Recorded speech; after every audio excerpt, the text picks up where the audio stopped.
Yeah, I think, going on the road is tough in this league, and, certainly you have to be at your best, and credit goes to Parkside because I thought they executed their stuff better than we executed our stuff, and then learning situation for us, and I thought that Saturday we bounced back and did some things really well and played in a close game down at Purdue Northwest, and actually I thought Purdue Northwest played very well in the second half.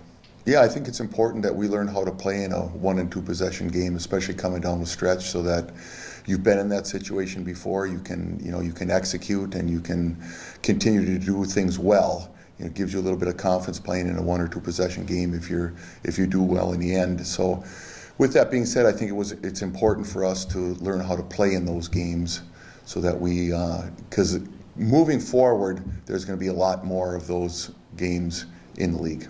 Clearly, we did a much better job scoring, and that's a weakness of ours. In some of these games, we're not aggressive enough, and we don't execute properly, and that seems to be one of our problems. We are addressing it, and we're talking about it, and when we get that, we'll be much tougher both on the road and at home. Well, playing Purdue Northwest really helps us because they have a lot of good pieces. They have kids that can shoot on the perimeter, and they have a kid inside that's really a handful for one person to guard. So I do think it prepares us moving forward, and I'm glad that we had success against that, so that we can feel that again. Both teams this weekend will have outstanding players. Starting with Lake State, they have some really good scores from the perimeter, as well as a couple of those guys can go inside and out. So, we're going to have to defend every possession. We're going to have to execute every possession, and we'll take it from there.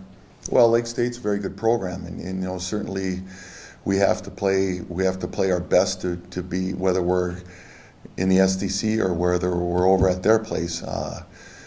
We got to come and we got to play and we got to execute and we got to be tough to compete in both these games this weekend. Ferris State will again bring in a club that's very athletic. They'll press, they'll pressure, they'll run in transition on offense. Very well coached. They have exceptional athletes, and we have played them tough here, and certainly we want that same situation on Saturday.